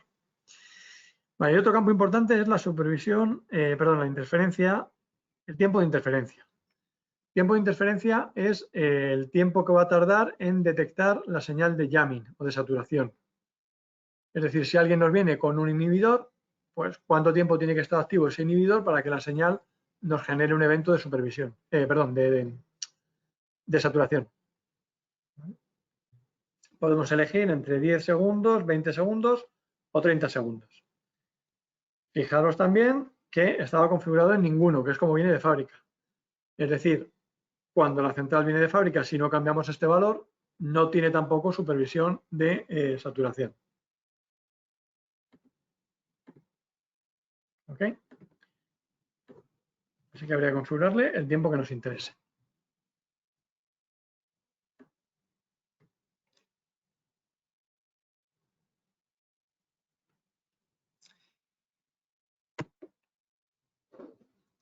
Bueno, en controles tenemos las opciones que son generalmente las que tienen que ver con el armado y desarmado. Pero es un poco por agrupar una agrupación así un poco teórica o mnemotécnica, pero realmente no es eso, sino que son opciones que tienen que ver con la forma en la que funciona el sistema. Si armado rápido, por ejemplo, pues lo que nos permite es que podamos hacer un armado rápido desde la central sin introducir código de usuario, simplemente pulsando la tecla del candado. Salida rápida sería hacer un armado sin tiempo de salida. Permitir anulación, pues que las zonas se puedan anular. ¿vale? Ese tipo de cosas, no vamos a entrar tampoco uno por uno, pero son ese tipo de cosas que tienen relación con la forma en la que funciona nuestro sistema. Una importante de aquí es la última opción de abajo que pone habilitar DIP 2. ¿Vale? Esta opción habilita o deshabilita un switch que hay en la central, que es el que nos permite inicializar la central con los valores predeterminados en los códigos, ¿vale? El código de usuario y de instalador de fábrica. Si desactivamos esta opción, habilitar DIP 2, ese switch ya no estaría operativo en la central, con lo cual, si no conocemos los códigos de acceso, tanto de usuario como de instalador, pues la central está inhabilitada, no podemos hacer nada con ella.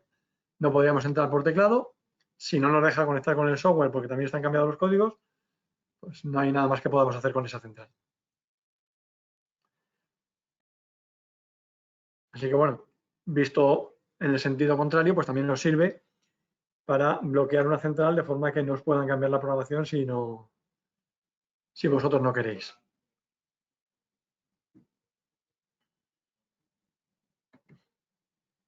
Controles de comunicación simplemente son controles que estarían, digamos, nos habilitan o deshabilitan las diferentes opciones de comunicación que tenemos en el menú.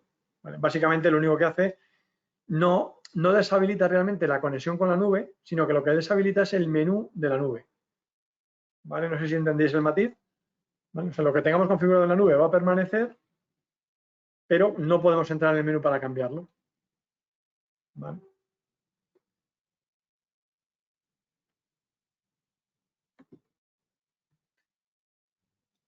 El ajuste de reloj no había que entrar aquí para nada. Bueno, tenemos la configuración de los sonidos para lo que queremos que haga en tamper, en alarma, etcétera. Velocidad de bus. Esto es importante para el módulo vía radio de vídeo que hemos lanzado hace poco tiempo. El bus 4 lo podemos poner en modo rápido, es el único bus en el que podemos hacer eso y lo tendríamos que poner en modo rápido para conectar ahí el expansor de vídeo. ¿Vale? Esto está explicado en el manual del expansor. Bueno, vamos a acelerar un poco que se nos está echando el tiempo encima. No es mucho lo que nos queda de todas formas, no os asustéis. Expansores de zona. Los expansores de zona no los damos de alta aquí, ¿vale? Acordaros que el alta de los dispositivos lo hemos hecho al principio en la asignación de dispositivos, es donde configuraríamos, daríamos de alta el expansor de zonas, de 8 zonas, en el bus 1, en el bus 3 o donde lo tengamos conectado, con la dirección que corresponda. Aquí lo que veríamos es, le podemos cambiar la etiqueta, ¿vale? Por ejemplo, para poner expansor de planta 1, despacho 3, ¿vale? Porque está ahí la ubicación, por ejemplo, lo que queramos ponerle. Y lo que vamos a configurar aquí es el valor de resistencia que vamos a utilizar en cada uno de ellos. ¿Vale? Lo que nos aparece sombreado es porque no lo podemos modificar, simplemente nos da información. ¿Vale? Y aquí configuraríamos los valores de resistencia, igual que antes vimos dónde configurarlos para la central, aquí los configuramos para cada expansor. También lo vamos a configurar cuando nos damos de alta. En la asignación de dispositivos, si lo hacemos por asignación manual, también podríamos decirle en ese momento de qué valores queremos las resistencias. Pero si no lo hemos hecho al darlo de alta o lo queremos cambiar después, lo podemos hacer desde aquí. Y en el caso de que lo pongamos personalizado, pues aquí configuraríamos los valores que corresponden.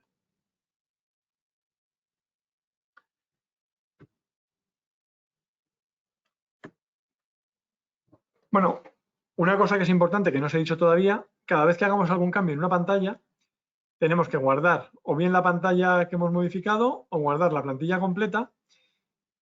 Y si también queremos enviarlo a la central, lo tenemos que enviar, ¿vale? Si enviamos sin guardar, no estamos enviando lo que hayamos cambiado, sino que estamos enviando lo anterior. Y si guardamos sin enviar, pues esa programación que hemos cambiado solamente se nos queda en el PC, no la hemos volcado a la central. ¿Vale? Así que siempre guardar y enviar.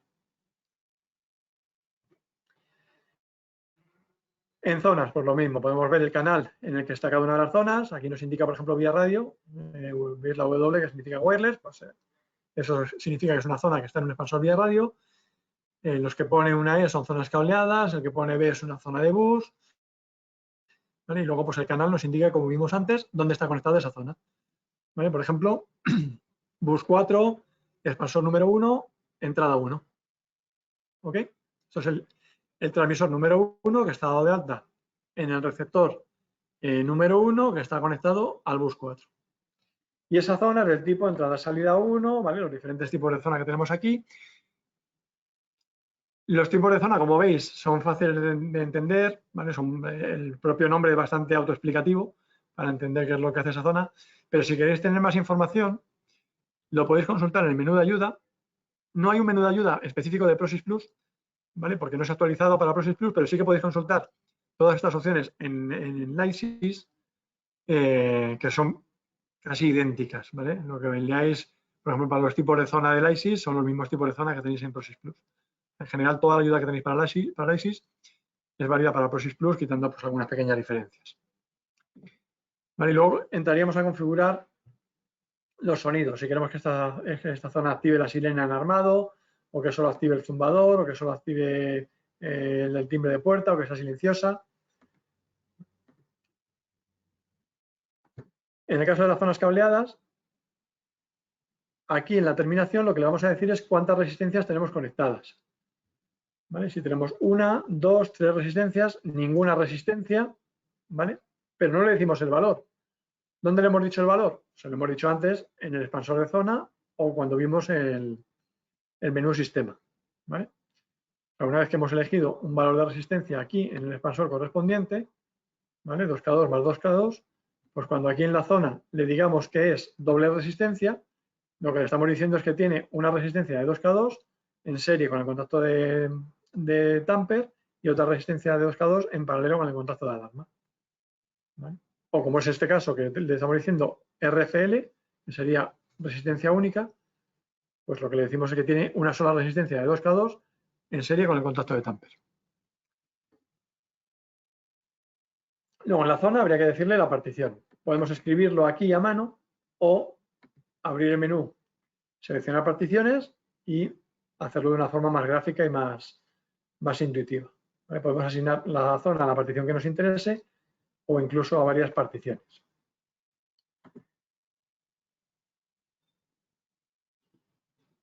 Salidas. Las salidas tienen una programación bastante sencilla, pero que da bastante juego. Dependiendo de lo mismo, según los expansores que tengamos, si tenemos expansores de salidas, tenemos fuentes de alimentación, tenemos sirenas, ¿vale? Que también tienen salidas programables, pues aquí en el canal nos va a decir dónde está esa salida en concreto. Ahora mismo las únicas salidas que tenemos son las que tenemos en la central, es decir, las salidas 1, 2, 3, 4, 5, 6, bus 0, dispositivo 0. ¿Vale? Son las 6 salidas de la central, no tenemos ninguna salida más conectada. Tenemos que elegir si queremos activarla por pulso o enclavada, es decir, que se active durante un tiempo y se reponga ella sola, o que se quede activada mientras que ocurra lo que después le vamos a decir. ¿Vale? Así que elegimos pulso normalmente abierto, pulso cerrado, enclavado abierto, cerrado. Si es un pulso, tenemos que elegir el tiempo de pulso, es decir, en este caso va a estar activa 5 segundos. Y ahora lo importante es decirle tipo de evento y qué evento va a seguir. ¿Vale? Tipo es donde tenemos que identificar quién tiene la información que necesitamos para activar esa salida. Y os lo explico con un ejemplo. Si yo quiero activar una salida por el desarmado de una partición, que cuando yo desarmo la partición número 3 se me active la salida, pues ¿quién tiene esa información? Pues lógicamente esa información la tiene la partición. ¿Vale? Yo lo que quiero hacer es seguir a una partición. Entonces en tipo tengo que elegir sigue partición. Según lo que yo elija, que veis que tenemos diferentes opciones, sigue sistema, sigue partición, zona, código, según lo que elija me van cambiando las opciones que tengo en los eventos. Para el caso de sigue partición, pues ahora tengo que elegir qué evento en concreto de esa partición es el que quiero seguir. Si lo que quiero es activar una salida cuando la partición está desarmada, pues me tengo que venir aquí al evento desarmado. ¿Vale? Así que tendríamos que la salida 1 se va a activar dando un pulso normalmente abierto de 5 segundos cuando se desarme una partición. Pero me falta una parte de esa información. Habíamos dicho que quiero seguir la partición 3. Y aquí en esta pantalla no tengo dónde poner la partición 3. ¿De acuerdo? ¿Dónde configuro esa partición? Bueno, pues en algunos de los menús ¿vale? Generalmente donde tiene este tipo de configuración adicional, tenemos la opción de pulsar el botón derecho del ratón y nos aparece la opción de parámetros adicionales. Entonces, pulsando ahí es donde voy a seleccionar qué partición es la que quiero seguir en concreto. Así que, como habíamos dicho, le vamos a decir que es la partición 3. ¿Vale? Si solamente es una partición, no tengo que hacer nada más. Va a haber un pulso cada vez que desarme la partición 3. ¿Vale? Si en vez de un pulso quiero que sea enclavada, ¿vale? Vamos a poner un enclavado NC, ¿vale? Que siga partición, desarmado, ¿vale? Insistimos en que va a ser la partición 3. Bueno, vamos a ponerlo con dos particiones. Quiero que la salida se me active cuando desarme la partición 1 o la 3. ¿Vale? Y entonces aquí me aparecen dos opciones que son activación y desactivación y me pone todas las particiones. ¿Qué significa esto? Pues estas son las opciones, para los que conocéis puertas lógicas, pues las opciones AND y OR, ¿vale? Literalmente. Es decir, si yo le digo que se active por todas las particiones, significa que la partición 1 y la partición 3 tienen que estar activas para, bueno, en este caso tendrían que estar desarmadas para que se active la salida. Si le digo cualquier partición, pues si activo la partición 1 o la partición 3, se me va a activar la salida. ¿Vale? Entonces, por ejemplo, en el ejemplo que estábamos poniendo para encender una luz cuando desarmo cualquiera de las dos particiones, pues me va bien así. Tanto si desarmo la partición 1 como si desarmo la 3, quiero que se enciendan las luces. ¿Y cuándo quiero que se apaguen? Cuando las dos particiones estén desarmadas, es decir, cuando cuando estén armadas, cuando todo el mundo se haya ido de la instalación. Por tanto, la desactivación será todas las particiones. Es decir, cuando la partición 1 y la partición 3 dejen de estar desarmadas. Es decir, estén armadas, ¿vale? A la vez. ¿Ok? Programación de salidas, ya veis que es muy sencillito, pero da bastante juego. En teclados, únicamente lo que tenemos que configurar es, por un lado, la partición, que es simplemente identificar dónde está instalado el teclado, si está en la partición 1 o está en la partición 5, ¿vale? Y solamente se puede asignar el teclado a esa partición, ¿vale? Porque esa partición no tiene nada que ver con lo que el teclado puede controlar, ¿vale? Eso lo vamos a ver ahora. La partición, lo que le vamos a decir aquí, simplemente es para que cuando el teclado mande una alarma de tamper, por ejemplo, pues lo va a identificar como partición 1 o partición 5. O cuando hagamos una alarma de emergencia desde ese teclado, pues que sepamos que es partición 1 o partición 5. ¿Vale? Lo que nos permite elegir diferentes particiones es la máscara. Yo aquí puedo elegir a qué particiones tiene acceso ese teclado. En este caso, desde el teclado 1, podría activar o desactivar cualquiera de las particiones. ¿No lo quiero así? Pues simplemente quito la selección de la partición que me interese y lo tendría. ¿De acuerdo? Avanzamos. Los códigos podemos darlos de alta desde aquí. No los podemos ver más que el código de instalador. ¿Vale? Veis que aparecen 4 puntitos, no podemos ver el código, pero sí que podemos cambiarlo.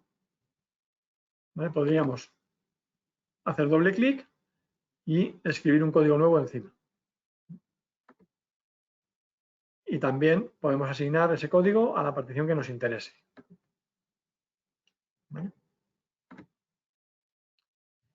Y arriba tenemos el código de instalador y el subinstalador, que también lo podríamos y lo deberíamos modificar.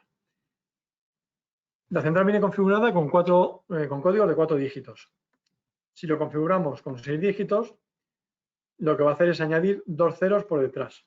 Cualquier código que tengamos, pues pasará a ser el mismo código, pero acabado en 00. Tanto los de usuario como los de instalador. ¿Vale? Y también deciros que para cumplir grado 3 es obligatorio tener los códigos de 6 dígitos para garantizar un número de combinaciones.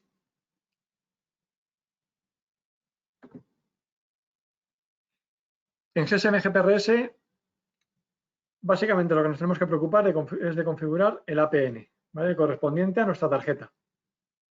El correspondiente a nuestra tarjeta, y de verdad yo insisto mucho en esto, pero esto es muy importante porque si no tenemos el APN correcto, y hemos configurado el APN correcto, pues en el mejor de los casos la tarjeta va a funcionar mal y en el peor de los casos no va a funcionar. ¿Vale? Entonces no vale con mirar en internet de alguien que una vez utilizó una tarjeta de ese operador y le funcionó con no sé qué APN. ¿Vale? Porque a lo mejor esa tarjeta no tenía el mismo tipo de contrato que la nuestra, o no tenía los mismos tipos de servicios, o vete a saber, o ni siquiera es cierto lo que esa persona está diciendo. ¿Vale? Donde tenemos que mirar el APN específico de esa tarjeta es en lo que nos haya dicho el operador que corresponde realmente a esa tarjeta. ¿Vale? No busquemos APN genérico ni le preguntemos a un compañero. Lo digo de verdad, o sea, insisto mucho en esto porque nos llegan consultas de ese tipo todos los días y a mí me ha pasado, incluso le das poca importancia pensando, bueno, si el APN, el de este operador, que es el típico, ya lo conocemos, lo escribo a mano, ¿vale? Y a lo mejor estás poniendo un APN que para esa tarjeta en concreto no vale, porque es una tarjeta M2M o tiene algún tipo de servicio que con este APN pues estaría conectando fuera de ese servicio, ¿vale? Así que, insisto, el operador cuando os da el contrato de una tarjeta, os dice en ese contrato el APN específico de esa tarjeta y ese es el que debéis utilizar, no otro. ¿Vale?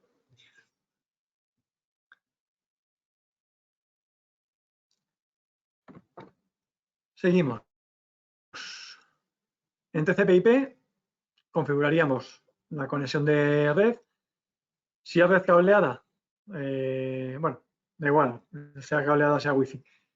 Lo vamos a configurar por IP dinámica, que es como viene de fábrica, es decir, le va a pedir la configuración al router. Si el router no se la da, lo podemos configurar por IP estática y la pondríamos nosotros a mano. En el caso de los módulos que van con Wi-Fi, ¿vale? Probablemente todavía no hayáis trabajado con ellos porque se acaban de lanzar. Son para Wacom Pro, para ProSys Plus. Pues podríamos conectar también la central a través de la Wi-Fi y entonces desde aquí le diríamos buscar redes y lo que va a hacer es identificar las redes, pues como en el teléfono móvil, ¿no? Identificar las que tengamos alrededor y nos va a permitir introducir la contraseña. Seleccionar una de ellas y poner la contraseña.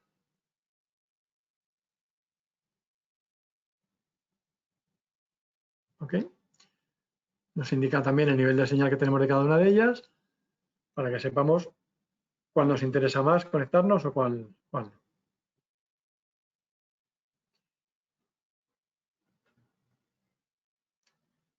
Bueno, para ir terminando.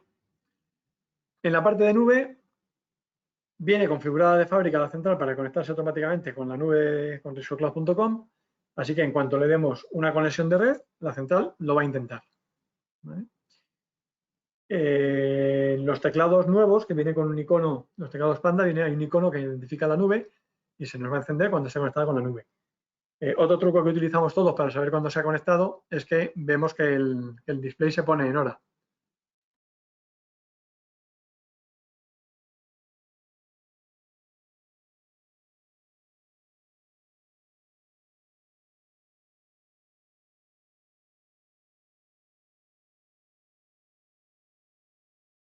¿Me oís ahora? Sí, creo que sí. Es que ha habido un momento en que se me ha quedado en silencio. Okay. Entonces os decía, vemos que el display se pone en hora y eso significaría que la central se ha conectado con la nube. Aquí lo que tenemos que configurar es el canal de conexión, si va a ser solo por uno de ellos o va a ser por un canal con respaldo por el otro. Bueno, aquí veis que pone solo IP y sin embargo en la tarjeta IP hablábamos de que podíamos conectar por IP cableada o por IP Wi-Fi. Son dos módulos diferentes, es decir, no tenemos ninguno que sea doble opción, que podamos elegir si es una vía o es otra. Si ponemos el módulo IP es solo IP cableada y si ponemos el módulo Wi-Fi es solo Wi-Fi inalámbrica. ¿Vale? Entonces, aquí para eso nos da igual, simplemente decimos solo IP y lo que va a utilizar es el módulo que tengamos conectado. Y luego tenemos aquí esta opción que es transmitir a la nube y la CRA al mismo tiempo. ¿Vale? La nube siempre va a ser la receptora primaria, siempre va a transmitir en primer lugar. Entonces, si no marcamos esta opción, cualquier evento que ya haya transmitido a la nube no lo va a enviar a la CRA. ¿Vale? Si queremos que lo envíe a los dos sitios, a la nube y a la CRA, debemos marcarlo que lo envíe en paralelo. Tened en cuenta que muchas CRA, muchas receptoras a nivel mundial, ya están conectadas con la nube como servicio de CRA, es decir, desde la nube les están llegando ya los eventos. No es necesario configurar una receptora aparte, ¿vale? La podemos configurar como respaldo, pero muchas receptoras ya reciben los eventos a través de la nube. Entonces, en el caso de que queramos transmitir también a través de la receptora normal, nos vendríamos a central receptora y tenemos 3 líneas que podemos configurar, pues, por el método que nos interese. De fábrica viene configurado tipo voz, pues normalmente lo cambiaríamos a tipo IP. A ver si termina de actualizar.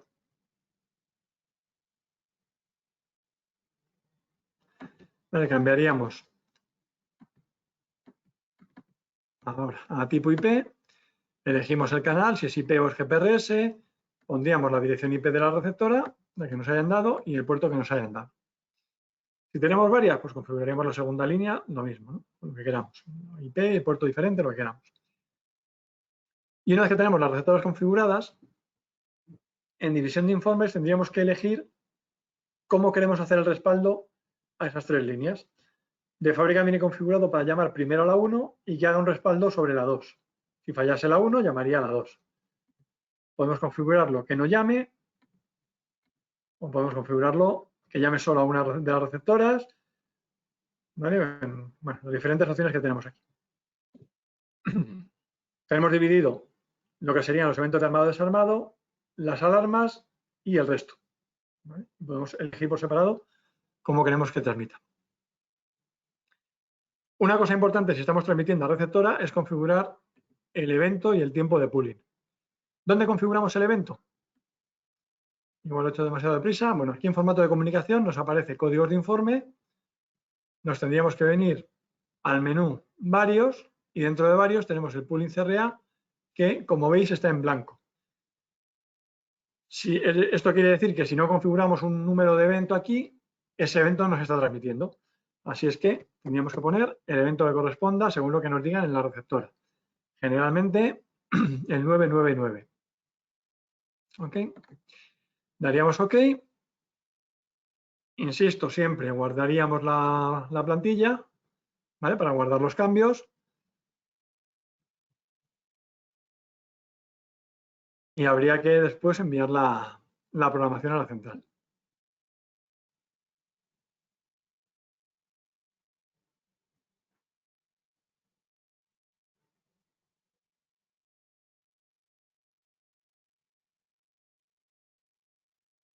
Ok, ya está guardada.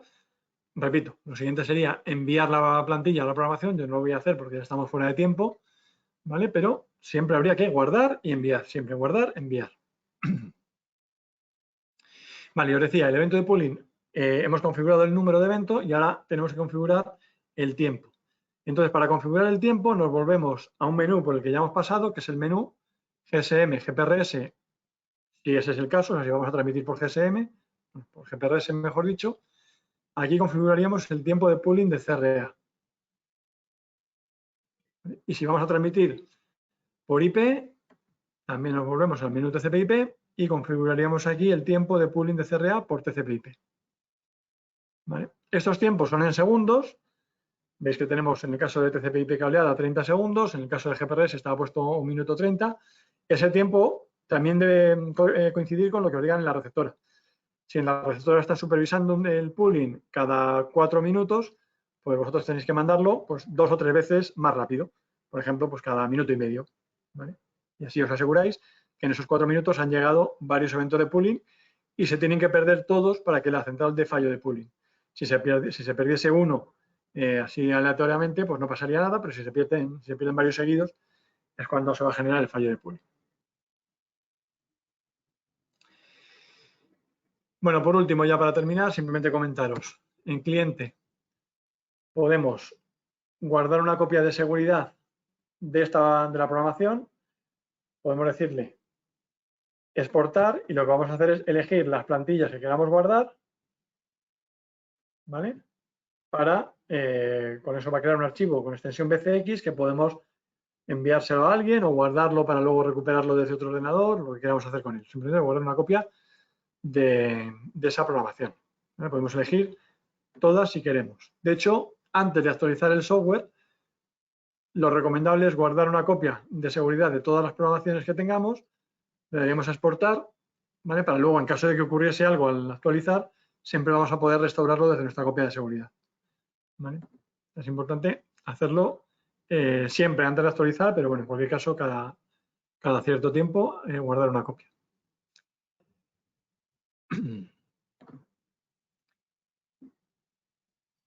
Bueno, lo último que nos quedaría por ver es simplemente cómo desconectarnos de la central, ¿vale? Una vez que ya hemos volcado la programación, hemos hecho los cambios, hemos hecho nuestro diagnóstico, hemos guardado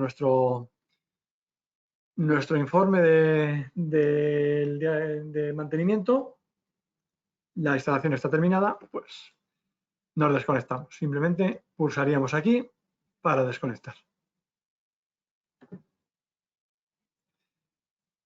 Una cosa importante que me falta por comentaros es, en este caso yo estoy conectado con la central por puerto serie. Si hacemos la conexión a través de la nube, estamos utilizando el mismo canal de la nube, con lo cual no hay ningún límite. Si utilizamos un módulo multisocket o un módulo monosocket, nos da igual. Pero si vamos a hacer la conexión por TCP/IP directo, por ejemplo, ¿vale? O lo hacemos, insisto, ya casi no se hace, pero lo hacemos por línea de teléfono, esa conexión nos está ocupando la central y nos va a incapacitar utilizar ese mismo canal para otras conexiones, ¿vale? Para transmitir a la receptora, por supuesto, ¿vale? Y en el caso del TCP/IP también nos habilitaría, en el caso del módulo monosocket, la conexión con la nube, ¿vale? Eso no ocurre si la central es una central reciente, de los últimos años para acá, y tiene módulos multisocket, ¿vale? Eso es importante. Y bueno, pues por mi parte nada más. Os he robado unos minutos de más, no era mi intención, pero al final siempre ocurre. Muchas gracias por acompañarme durante este ratito. Espero que os haya sido interesante la formación. Os recuerdo, la formación se ha grabado, con lo cual la podéis revisar en cualquier momento utilizando el mismo enlace con el que habéis accedido. Podéis compartir el enlace con cualquier persona que pueda estar interesada. Y pues nada más, espero escucharos, veros, leeros o como lo queráis decir en siguientes formaciones. Revisad el calendario de formaciones de nuestra web y os podéis inscribir en la que os interese. Muchas gracias y hasta la próxima.